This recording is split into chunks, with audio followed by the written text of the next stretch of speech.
આજના વર્તમાનપત્રોમાં પ્રસિદ્ધ થયેલા અને અન્ય માધ્યમોમાં ચાલી રહેલા સમાચાર સમગ્ર ગુજરાતીઓ અને સમગ્ર દેશ માટે પણ સૌથી મોટા આંચકાજનક છે. ગાંધીની જન્મભૂમિ પોરબંદર ખાતે લિકર શોપની મંજૂરી આપવામાં આવે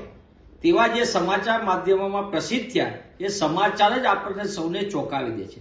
એક તરફ સતત ગાંધી સંસ્થાઓને નુકસાન કરનારી ભાજપાના શાસકો એમની વિચારધારા કે કોઈ પણ હિસાબે ગાંધી સંસ્થાઓને ખતમ કરો, તોડી નાખો, આધુનિકરણના નામે એની ઉપર બુલડોઝર ફેરવી દો, અને બીજી બાજુ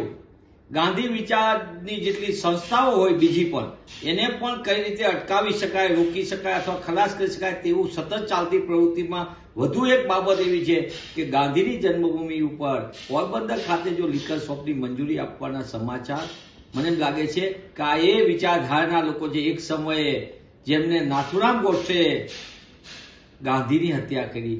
એ જ વિચારધારાના લોકો આજે ગુજરાતમાં ગાંધી વિચારને ખતમ કરવા માટે સતત કાર્યરત છે. હું ગુજરાતના તમામ લોકોને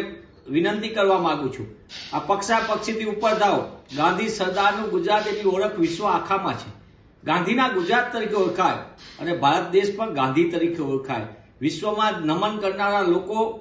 વિશ્વ આગળ બી જાય ત્યારે પ્રધાનમંત્રી પોતે ગાંધી સિવાય વાત ન કરી શકે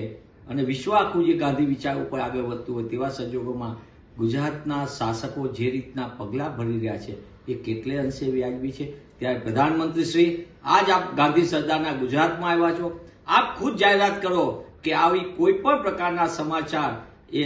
નિરાધાર છે અથવા તો આ સમાચાર ઉપર કોઈ કામગીરી નહીં થાય અને ગાંધીની ભૂમિ ઉપર સમગ્ર ગુજરાતમાં પણ નશાબંધીના કાયદાની સખત અમલવારી થશે તો જ સાચા અર્થમાં ગાંધી વિચારને આપણે આગળ વધારી શકશું અને ગુજરાતના નવયુવાનો જે ભારતનું ભવિષ્ય છે એ નવયુવાનોને વ્યસનની આગમાંથી બચાવી શકાશે.